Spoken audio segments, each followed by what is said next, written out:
والشمس تجري لمستقر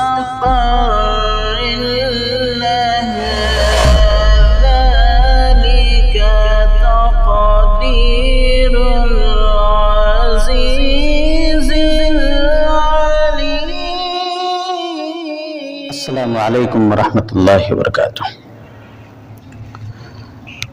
الحمد للہ رب العالمین والصلاة والسلام علی سید المرسلین وعلی آلہ واصحابہ اجمعین، اما بعد. تمام قسم کی تعریف اللہ رب العالمین کے لیے، درود و سلام ہو نبیوں اور رسولوں پر، خصوصاً ہمارے آخری نبی تاجدار مدنی احمد مصطفیٰ محمد مصطفیٰ صلی اللہ علیہ وسلم پر. محترم ناظرین، ہم نے پچھلی ویڈیو میں امامہ کے اوپر مسح کرنے کے تعلق سے ہم نے باتیں کی تھی کہ امامہ کے اوپر مسح کرنا درست ہے یا پھر نہیں، اور اس کی لنک میں نے ڈسکرپشن میں دے رکھی ہے، آپ یہاں سے پھر سے دیکھ سکتے ہیں اس ویڈیو کو. آج کے اس درس میں ہم بات کریں گے کہ کن چیزوں سے ہمارا وضو ٹوٹ جاتا ہے.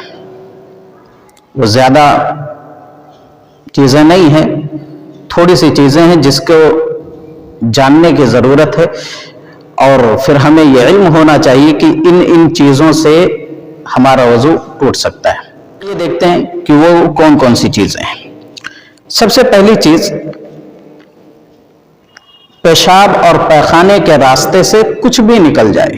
جی، چاہے وہ پیشاب ہو یا پیخانہ ہو، منی ہو، مزی ہو، ودی ہو، کچھ بھی ہو، پیشاب اور پیخانے کے راستے سے اگر کچھ بھی نکل جائے، چاہے تھوڑا ہو یا زیادہ ہو، تو ہمارا وضو ٹوٹ جاتا ہے. اور دوسری چیز، لیٹ کر گہری نیند لینے سے. جی، اور اس طرح سے بھی ہوتا ہے، لوگ مسجد میں بیٹھے ہوتے ہیں، بیٹھے بیٹھے اونگ آ گئی یا کھڑے کھڑے اونگ آ گئی، تو اس حالت میں وضو نہیں ٹوٹتا ہے. لیکن اگر کوئی شخص لیٹ جائے اور لیٹنے کے بعد گہری نیند میں وہ چلا جائے، تو پھر وہ اسے معلوم نہیں ہوتا ہے کہ اس کا ہاتھ اس کے جسم کے کس حصے کو چھوا ہے، تو اس وجہ سے اس کا وضو ٹوٹ جاتا ہے. گہری نیند لینے سے وضو ٹوٹ جاتا ہے. اور تیسری چیز، نشہ، جنون چڑھنے سے. جی، جنون چڑھنے سے وضو ٹوٹ جاتا ہے، کیونکہ اس میں بھی انسان کو معلوم نہیں ہوتا ہے کہ اس نے کیا کیا ہے. اس کا ہوا خارج ہو گیا یا پیشاب اور پیخانے کے کچھ قطرے نکل گئے، تو یہ چیز اس کی لا علمی میں ہوتا ہے، اسے معلوم نہیں ہوتا ہے، تو اس وجہ سے نشہ اور جنون میں بھی وضو ٹوٹ جاتا ہے.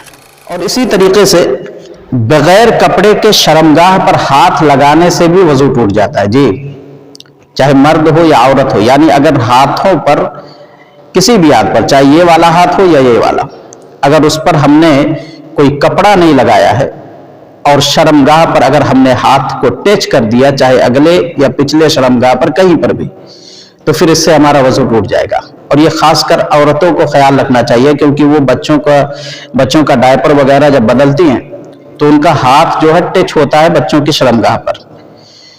تو اگر وہ ایسا کرتی ہیں تو پھر انہیں وضو پھر سے بنانا پڑے گا، یا پھر وہ اپنے ہاتھوں میں کوئی کپڑا وغیرہ لگا لے تاکہ وہ ہاتھ جو ہے اس کے جسم سے ٹچ نہ ہو، اور اگر ٹچ ہوتا ہے تو پھر اس کا وضو ٹوٹ جائے گا. اور اسی طرح سے پانچویں چیز کہ اسلام چھوڑ دینا، یعنی کوئی شخص اگر کہے کہ میں اسلام کو نہیں مانتا، دین کیا ہے میں اسے نہیں مانتا، تو پھر اس کا وضو بھی ٹوٹ جائے گا.